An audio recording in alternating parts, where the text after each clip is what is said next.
先吃饭。蓝忘机用公筷夹菜放进魏无羡的碗里。我想知道。魏无羡不依不挠。饭后再说。蓝忘机不容拒绝地说。领导发话了，魏无羡也不敢多说。再说美食当前，领导买单，哪有不好好享用的道理？魏无羡也不客气，开开心心把肚子捞饱，中途还加了2个菜。蓝总，现在可以说了吧？酒足饭饱，魏无羡赶紧问。不用叫我蓝总。蓝忘机结好账，带着魏无羡往外走。那直呼名字多不好。魏无羡不好意思地说。我叫你魏婴。蓝忘机语气认真，你也可以称呼我蓝湛。魏无羡思考了几秒钟，觉得不错，便说，好啊。那蓝湛你怎么知道是我？年终总结。蓝忘机只说了4个字。魏无羡心下了然。7月初时，各部门年终总结汇报工作，魏无羡作为部门代表上台。当时公司总部有派人过来，作为即将空降到公司的蓝忘机来说，肯定不会错过这场总结汇报会。他调取了当时会议的影像资料，在掌控公司上半年的大致情况后，也被这位口齿伶俐、才华横溢的年轻部门副手欣赏有加。调查了基本资料后，蓝忘机关注了魏无羡的社交账号，发现这人最近老是在分享玩游戏的动态。于是蓝忘机也申请账号，学什么都很快的 RMB 玩家很快就有资格和魏无羡一起匹配游戏。可是游戏都是随机匹配的呀。不会吧？魏无羡难以置信道。你连游戏服务器都能，我试过几次都没成功。想知道怎么做吗？不知不觉2人走到蓝忘机的车旁。像。魏无羡点头如捣蒜。上车。好好好。2人一路驱车来到蓝忘机家，一进书房，魏无羡就被蓝忘机高端的电脑装备惊呆了。好厉害，你这都是自己组装的吧？魏无羡叹为观止。蓝忘机打开旁边的电脑，要一起玩游戏吗？好啊，最近手游都玩腻了。魏无羡跃跃欲试，坐在了蓝忘机身旁的另一张椅子上。不过，你还没告诉我你怎么黑入游戏服务器的。不用。蓝忘机修长的手指轻点鼠标，打开游戏界面。那我怎么每次都能匹配到你？魏无羡拖着下巴凑近蓝忘机。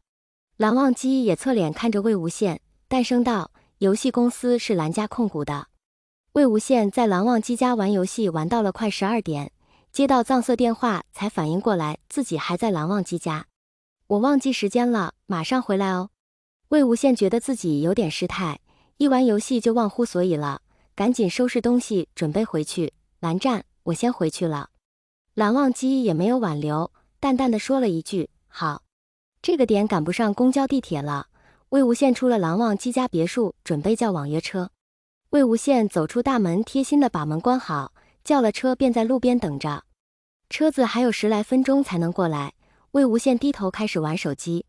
不远处，一位夜跑的大叔带着一只小猎犬跑了过来。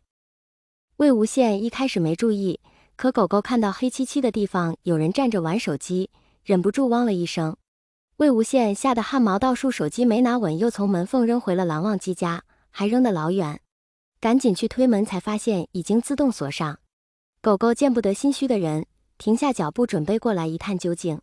主人正准备吼他，只见魏无羡啦了一声，就手脚并用爬上了蓝忘机家的大门。大叔也被魏无羡的行为吓了一跳，以为遇到神经病，赶紧换了狗狗跑开了。这时网约车也到了，司机放下车窗左右看看，才看到在高处的魏无羡，还走不走？我下不来了。魏无羡怕得要死，直接爬到了大门最顶上，我手机也还在里面。那我走了。司机准备继续接单，你还是要付钱哦。你等我下来。